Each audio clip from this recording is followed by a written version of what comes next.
Change. Hey, it is never easy. Why is that? Because it often requires a reversal of momentum. It requires a switch in power. It requires a lot of effort. And when you think about changes that you wish for yourself in the workplace, be they resolution of a conflict, or how people are interacting with you, or how they're communicating, or perhaps how people are considering a decision because you really want them to go the other way, or perhaps how a team is evolving and working or not working together. To create change, you think about your leverage points. So this would mean impacting a coworker or a peer or someone who reports to you or someone to whom you report. And boy, if you have ever tried to change someone else's behavior, you know that that is not easy and often a foolhardy expedition.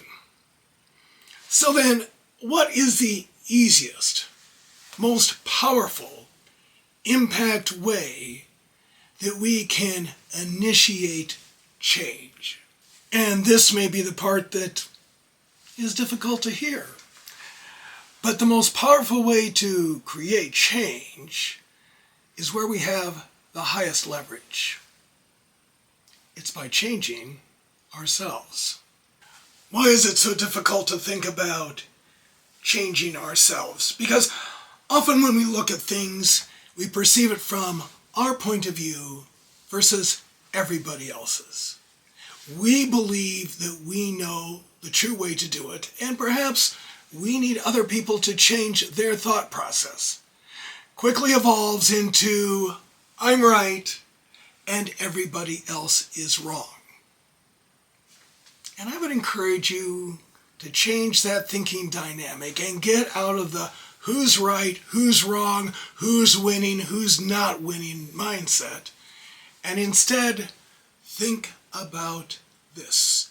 In the highest sense, what is it that I want to accomplish?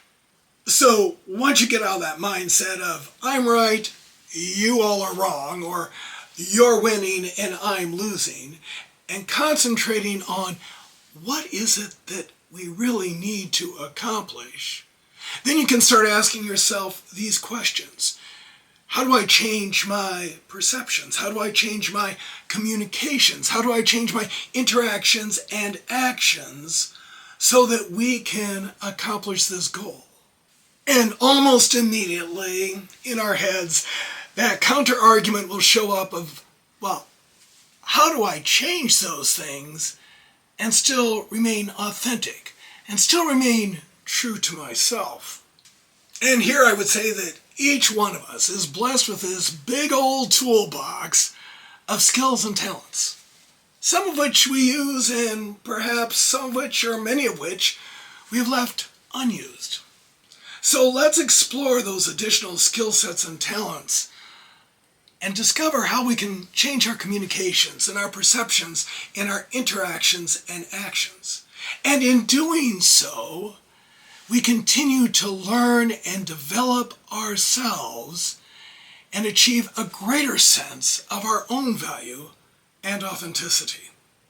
We are, in fact, increasing our own power.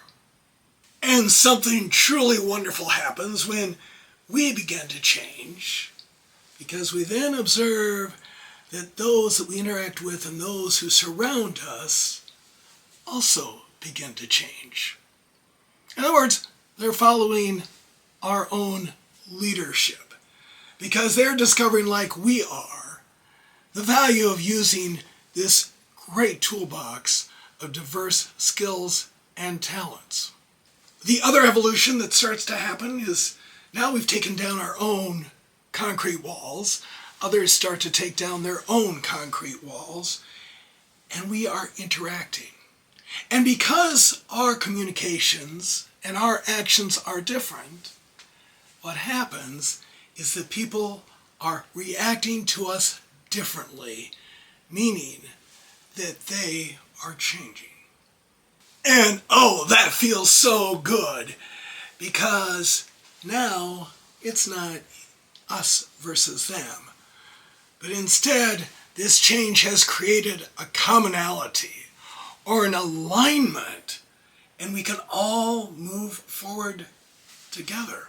The easiest, the most powerful, the most effective, the best way for us to create change is to create change within ourselves.